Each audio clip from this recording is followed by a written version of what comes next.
Alright, you bastards, this is Some-Belgian-prepper, and today we're going to analyze the book called The Camp of the Saints.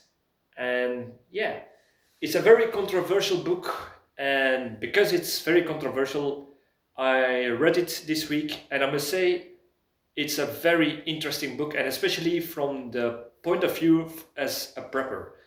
Uh, the thing about this book is it's very controversial because it's considered very racist, and for others it's more like uh, a warning of danger what's coming. And this book was written in 1971, and it's one of those books that is, in my opinion, it's like a warning tale, like the book 1984, and later on it was more relevant, and the same thing goes these days. But before we go into talk about would you survive the Camp of the Saints as a prepper, and talking about the book itself, I have my own books here, and if you're interested, there will be a link in the description to my books called Bloody Crosses and the Jason Murders, and it's in Dutch.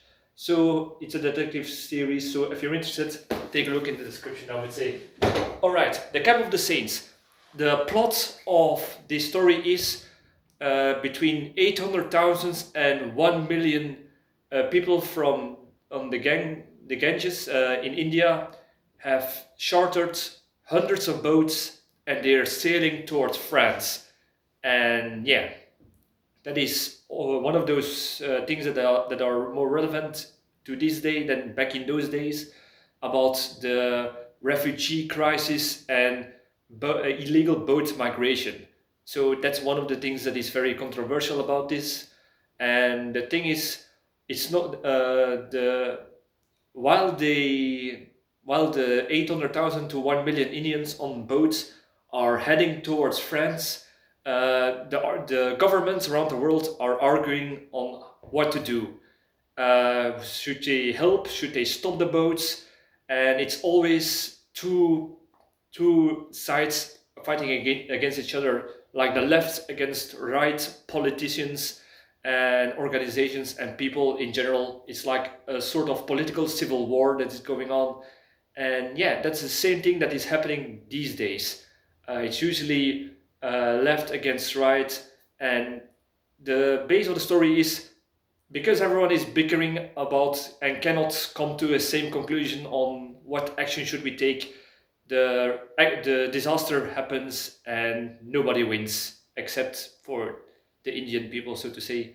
So yeah, it's a like I said, a very controversial book, but yeah, I would say read for yourself. It's very interesting, but that's the gist. So one of the characters is a professor of literature who is staying behind, because on the place where all these boats will land, uh, he's staying behind because almost all the people in the south of France are heading north, fleeing. It's like a war situation where they want to flee before the invasion begins, so to say.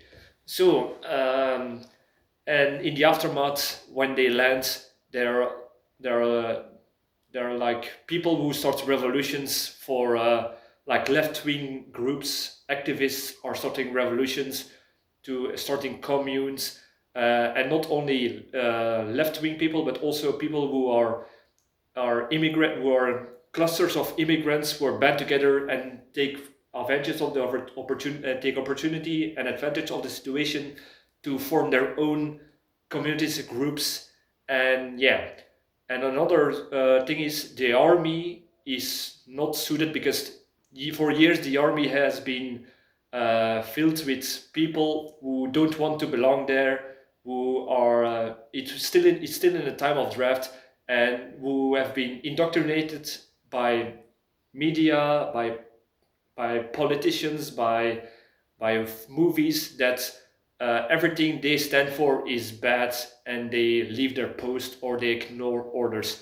So that's also one of the things that's happening in this book. There's a lot of things happening in here, but yeah, these are very interesting things.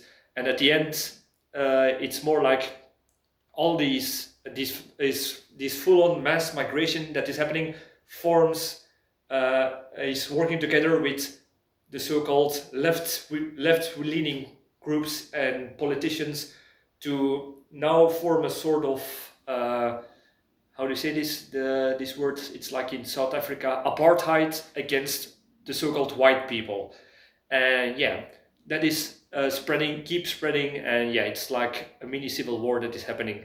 So yeah, I would say read the book. So as I while I was reading this book, I was imagining what if I was a prepper, a person who lived in that south part region of France where 800 to 1 million illegal refugees are heading towards you. And these are not refugees like you think in the modern time. These are like refugees from third world countries that almost don't even know how to write. And that is also the controversial part of the book, because the refugees are being painted as like bush and poor people from India who don't know anything about anything else in the world, and they just do their own thing and don't even want to talk to people who want to either help them or want to stop them. They don't care. So yeah, that's the reason why it's very controversial. So if I was, as let's say, I'm here in Belgium, I live relative close to the shore, so to say. Relative, it's like 100 kilometers from where potential shore where people could land. And imagine that 800,000 to 1 million people, illegals, will you know that they will never want to integrate, will come to the shores. The first question is, would you do an evacuation or a bug-in scenario?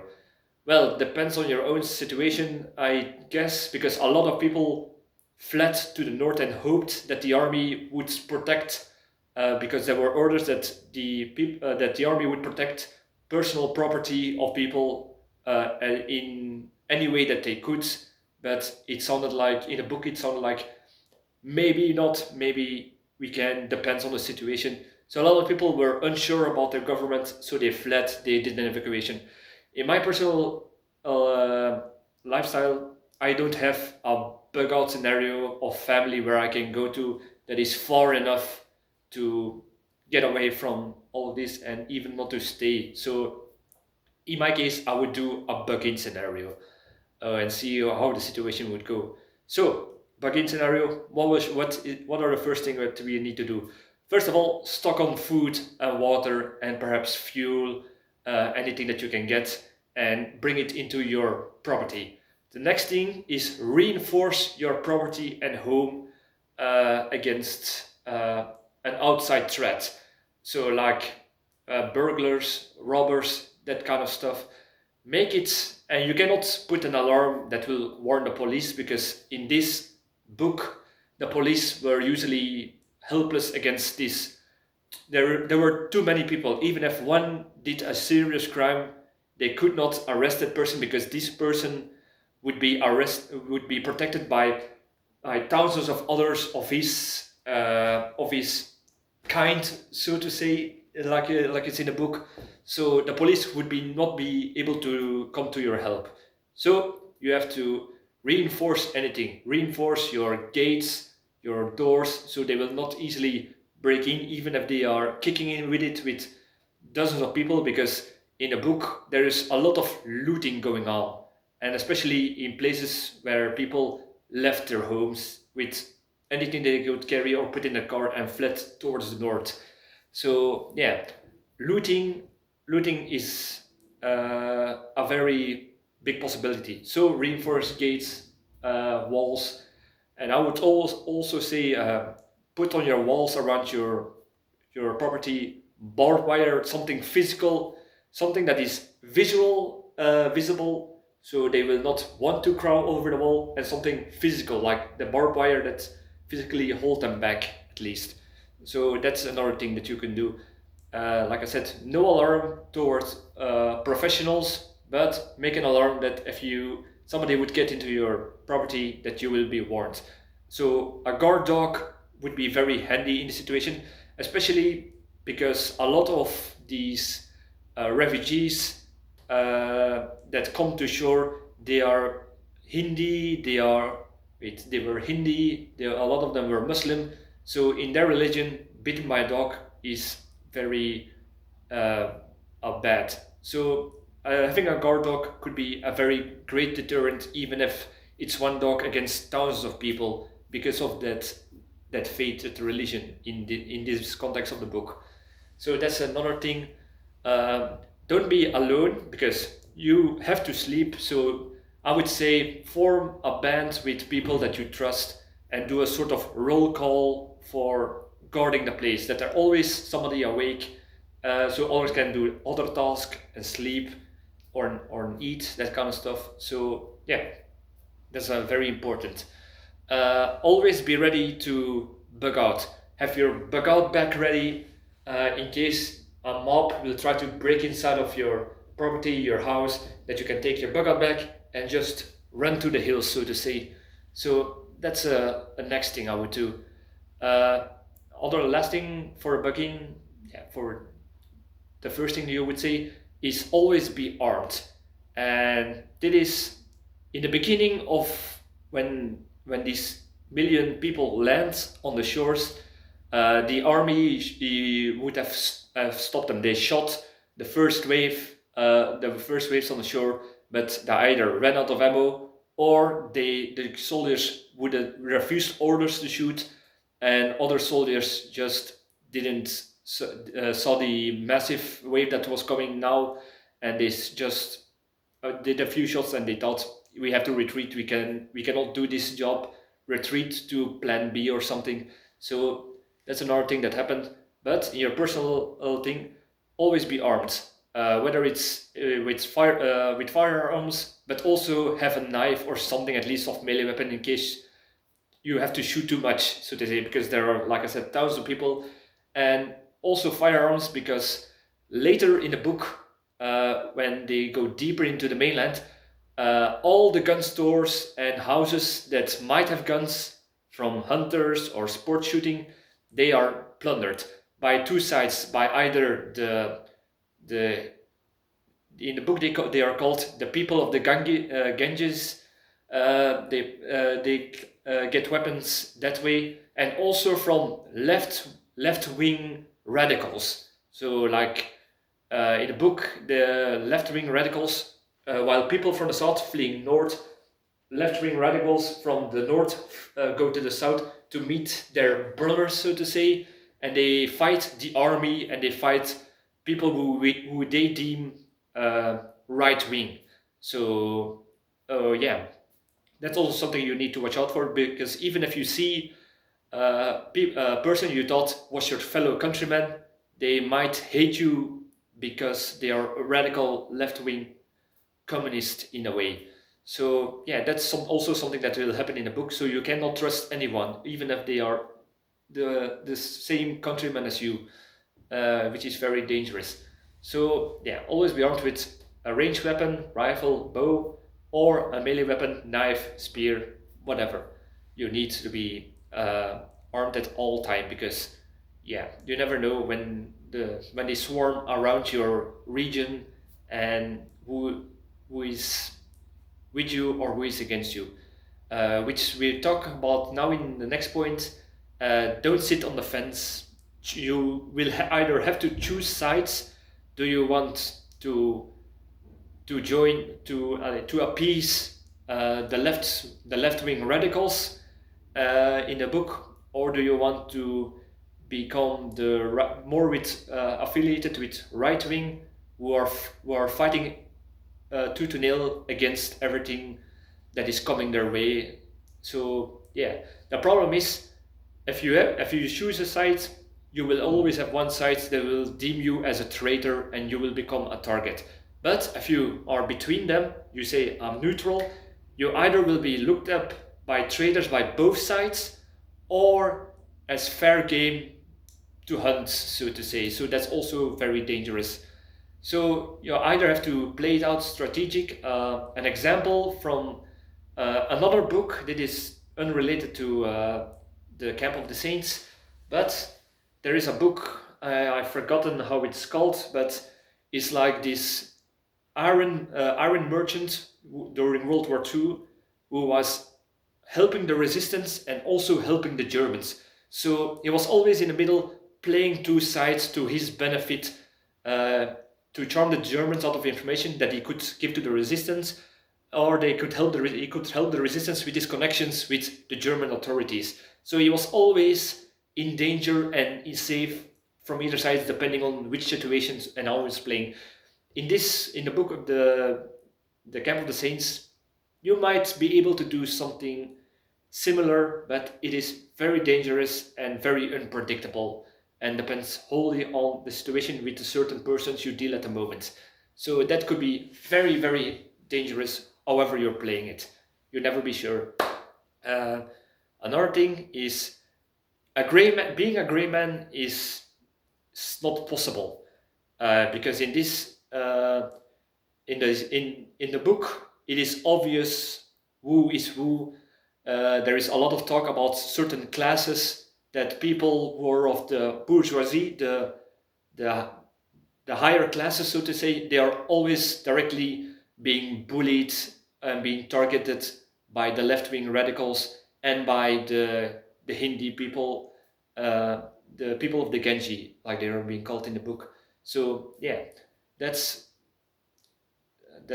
not possible then to be left-wing because where was I? Oh yeah, because they always wear certain.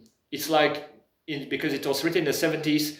You always see who is part of the system and who is part of the hippie community, the left wing, the long hairs, as they are being called in Belgium. So yeah, you will see by clothing and appearance and how you behave who is what side. So yeah, that's very dangerous.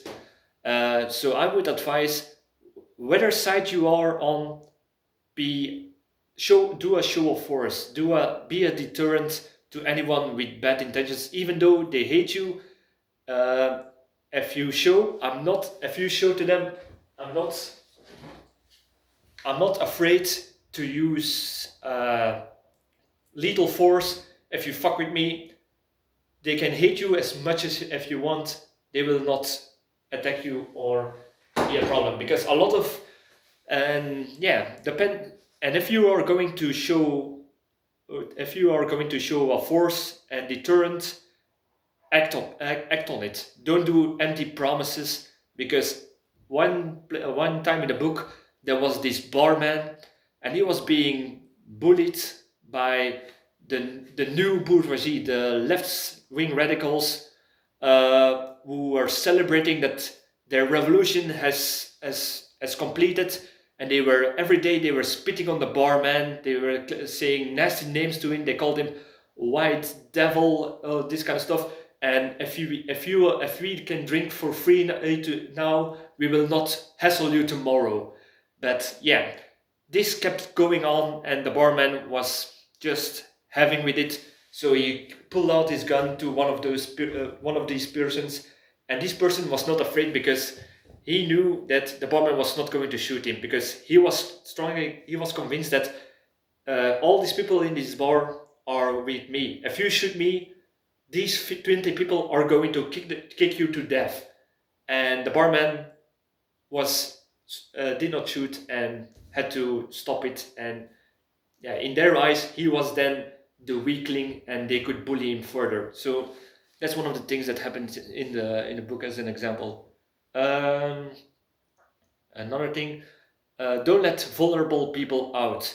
That's another part in the book. A lot of people kept their daughters inside, because there was a lot of talk about the people of the Ganges, that the moment they landed on shore, first they were on a mission to get a better life, getting out of poverty, going to the Western country and going in, like they call in the book, to the land of milk and honey, and have a better life. But the moment they landed, that is actually for me the most critical part in the book, and actually the most scary one, because the moment they landed, they realized something. They were not just poor people looking for a better life.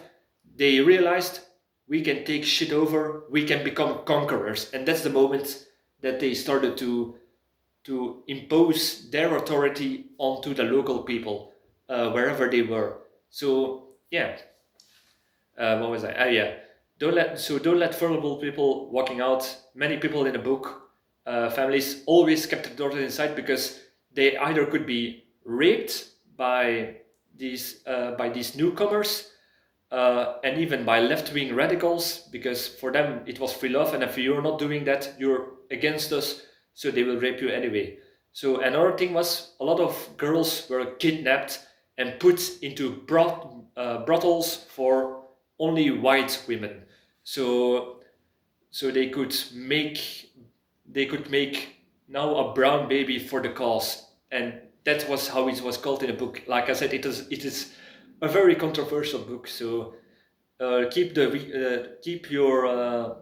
women always with a chaperone, always be guarded, because otherwise it will not end well for them. Another thing from the book is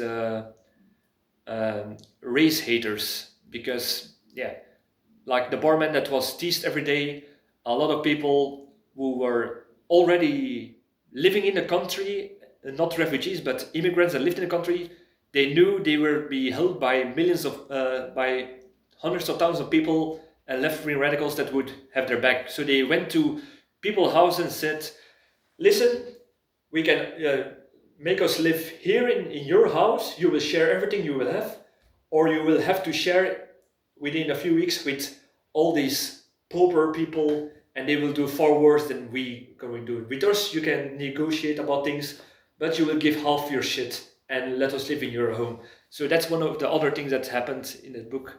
So yeah, that's the reason why you have to build a community, so to say. So in the beginning, you can do this perhaps band together. It happens a few times in the books where people band together and they closed off certain communities so to guard it armed, and that deterred some of.